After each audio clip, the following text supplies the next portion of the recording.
Okay, so video 2 for the day. Y'all, it's getting to the point literally where God is like putting in requests now. Because I was in the kitchen, cleaning the kitchen, and I was thinking about this, and God was like, oh my God, do a video right now. Do a video right now. Like, oh, myself. You got to do a video on that. Like, he's literally like, mm-hmm. That was the vibe he was giving me. Like, as I was talking, he's like, oh my gosh, stop what you're doing right now and do it.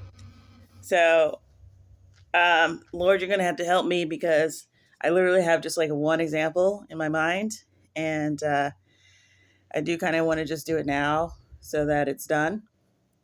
So you're just going to have to help me freestyle here and say what you want me to say. But so I was thinking about how people like to use how the Bible is written by men, and they just say that, and then that's the end of the argument, and then they just walk off like they've said something, and they're like, "Well, the Bible's written by men, so."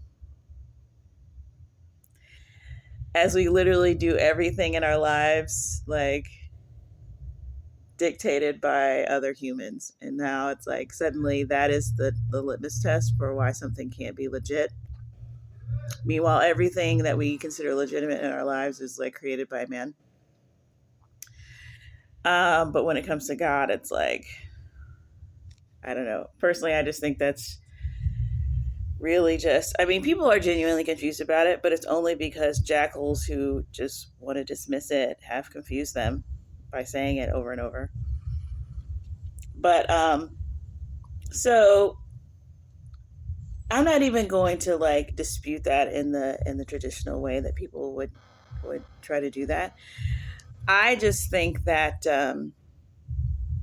when they say that and then they literally just have nothing to say after that, it's like, okay, created by men who did what? How? What? Like, keep going. Like, where is the gripe? Um, one of the aspects of it that I love is that the way that God chose to have men write it, because aside from Moses, who is, typically credited for the first 5 books of the Bible, and um, a lot of people say that he just wrote that from, he just kind of, was it automatic writing? I don't know, but God dictated it to him and he wrote it down. Um, which I don't know is gaining in popularity. I mean, now it's getting like super mystical where he wrote it all down backwards and he wrote it down with no spaces and like, I mean, yes, they found out that it had no spaces or whatever, but he just kind of like wrote down whatever God was telling him to write down. Okay, fine. I kind of thought he just, it was an oral tradition and people knew it and people were much, um, the DNA was intact back in the day. And, we'd been a few generations removed from a state of perfection. So he could remember all that and he wrote it down. I mean, that's what it was when I was, kind of coming up. And then it became this super mystical, like, no, God gave it to him on the mountain, that when he was on the mount for 40 days, that was the time that he wrote it. Whatever. Whatever works for you. Aside from that, most of the Bible is written in a certain time period that makes things reliable. Like, it's very hard to write about history at the time, obviously. You don't know what's important. And you don't know what to, include and what to leave out and, whatever. So, there are ways that God can get the truth to you that are legitimate. Um, and sorry, I thought I heard my husband calling me, so I'm like, what? um, that don't require this overt supernatural communication to you. I think we've all in our lives come across some sort of miraculous sign or strange coincidence. Hold on. Okay, sorry. Thank you, pause button. So, um, there's ways everyone has had a moment where God um, kind of was able to get through to you. Everyone's had some type of experience, some type of guidance. You know a lot more than you think. But what I love about the Bible, it's unassuming, practical, and yet still completely miraculous to me. The way that he has this stuff compiled. To have people write down the history, oftentimes hundreds of years after it's happened, so that the details, after the details have been repeated, after the details have, linked one thing to the next thing, after the people that have already died or in the story are dead and don't have any sway over it. I mean, these are all very important things to get a history proper. And it's all laced together in this beautiful package of a history of a people group that would otherwise probably go undocumented to anyone else, so that by the time the big thing happened that was going to prove the Messiah, Jesus is coming, and like his whole thing, like so much time had passed, so much history had been written down, so much had been established that no one had any objection to for thousands of years, that you now can't go back and say, well, wait a minute, do we really know? It's like after the Old Testament had been copied so many times that you could literally compile an Old Testament from things that have been left behind. You cannot now say, well, this has been fabricated. No.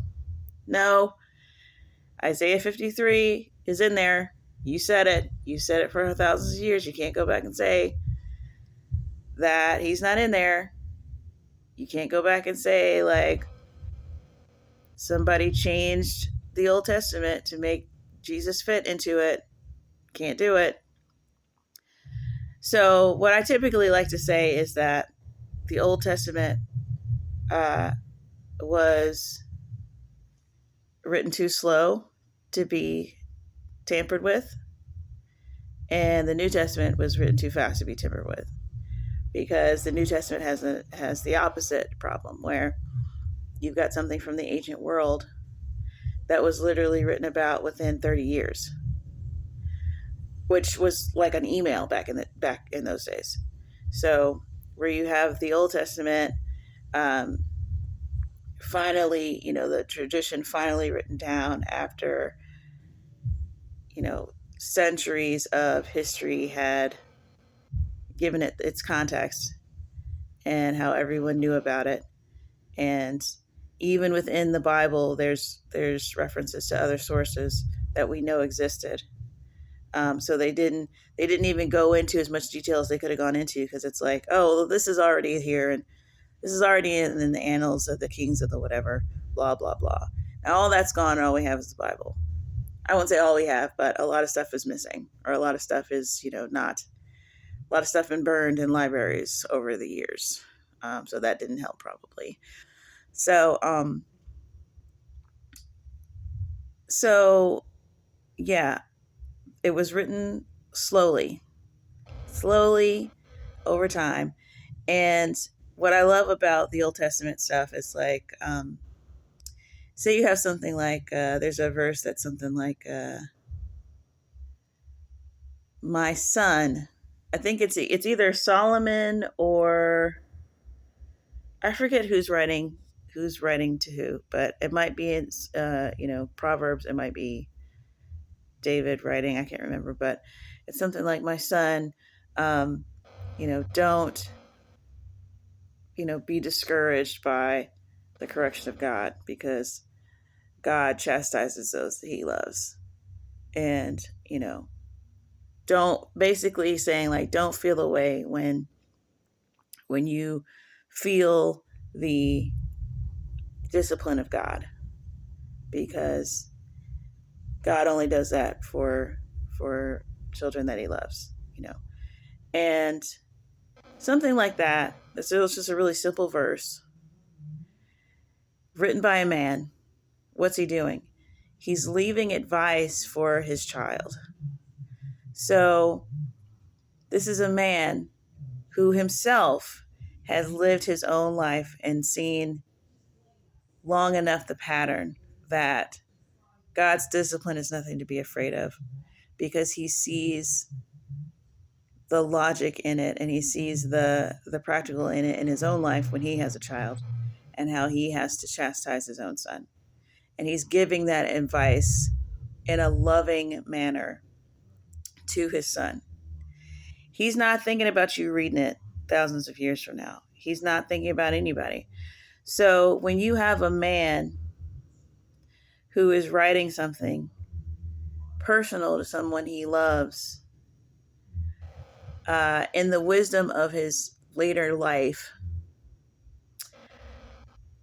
giving him advice that he feels like is choice advice enough to be written down, that can be trusted, people. That can be trusted. A lot of the stuff that's in the Bible is written without you in mind. They're not thinking about you at all. They're not thinking about their audience. They're not thinking about who they want to brainwash. They're not thinking about, like, oh, this is going to be useful for, keeping people in line. They're not thinking about that at all. They had no idea it was going to survive beyond, maybe they left a record for somebody, but it was somebody in their own group. It wasn't from Black me in America into 2023. They were not thinking about leaving that for me. They were thinking about leaving that for their posterity, because it was pretty freaking cool to them. And also, a lot of times, God told them to write it down. So when you're doing something in service to God, especially that tradition, you can see it come across. They're leaving things in that tradition because God told them to the point where the scribes were like afraid to change anything, even if it was what was probably an error. They would just leave the error and make a little note like, hey, this is probably what it's supposed to be, but this is what we're just writing it down verbatim. So a very strict tradition of scribes copying down this word. They were doing it for the sake of, being pious. They were doing it because this was their, everything was holy. And as far as they knew, God wanted things how he wanted them. Do not change them. Do not alter them. That appeals to us. We like the liturgy and the stand up, sit down, candles and the things in Latin and all that stuff. So for them to have this rich Hebrew tradition of, having a tabernacle, an Ark of the Covenant, and all of these ways of doing things that was very strict. They didn't know what that was beyond that. And God didn't tell them. They just thought this is the way of the Most High God. So when it turned out to be this entire thing for the world, they couldn't have predicted that. So they didn't know what they were doing when they did it. But at the same time, they weren't just blindly writing something down, automatic writing something from God. No, they were just doing the one little mission that God told them to do. It kind of reminds me of, okay, this is a really obscure reference, but I use this movie a lot for my life. Okay, so there's this movie called The Prestige. I think this is my second Chris Nolan reference in my little channel, and there's a part where, it's about these two magicians, whatever. And the magician doesn't want anyone knowing his secrets. So he hires blind people as his, maintenance people, or to help him put things together. Like he hires blind men. And it's like that's what God's doing. He's got something he's going to reveal. All you got to do is hire people that have no idea what's going on and tell them, look, and you isolate their job, just do this. And they go, okay. They go, it's for something really important. It's for my glory. And they go, absolutely, yes. But it's like, this doesn't make any sense, but it doesn't make any sense, Lord. He's like, just do it. And they do it.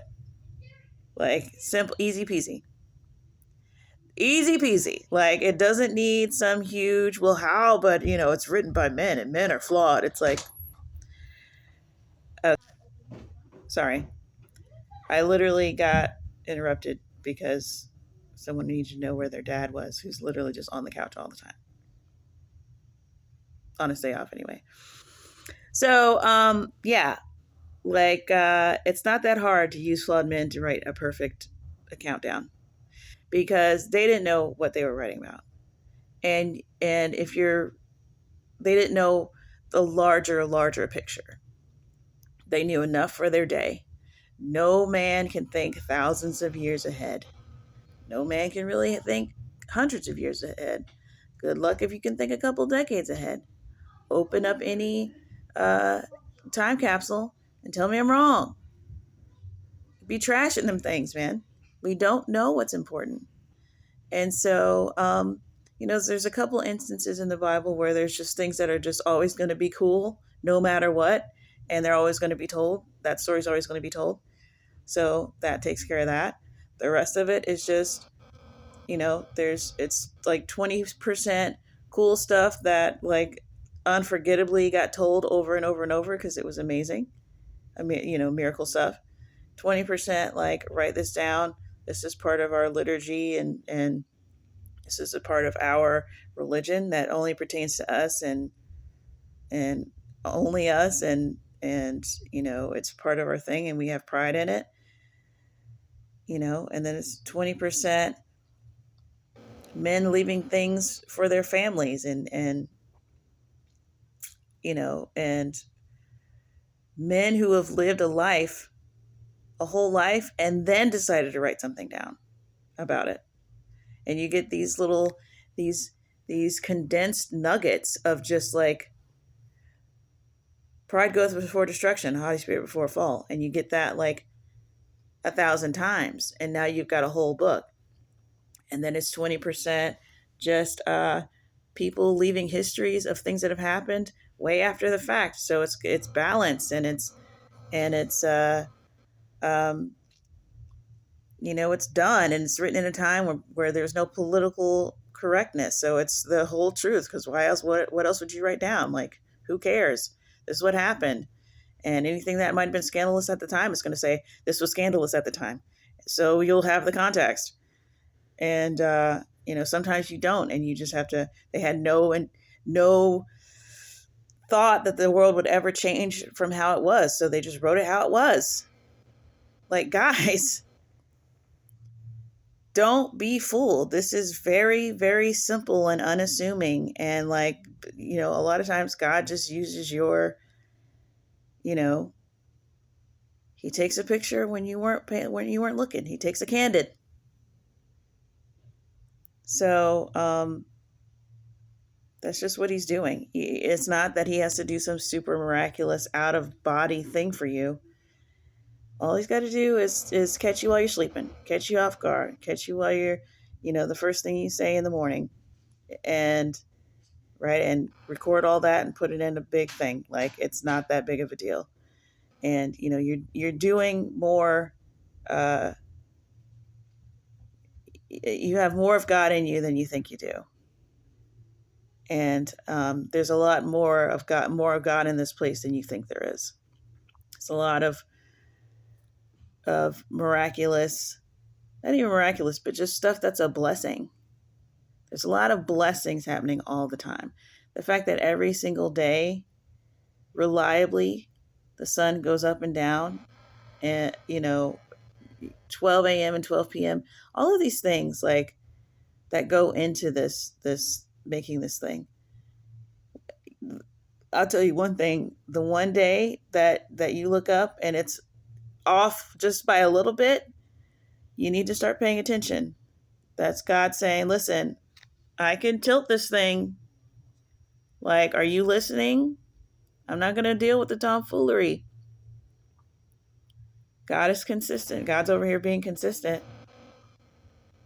and giving you what you need every single day despite your behavior.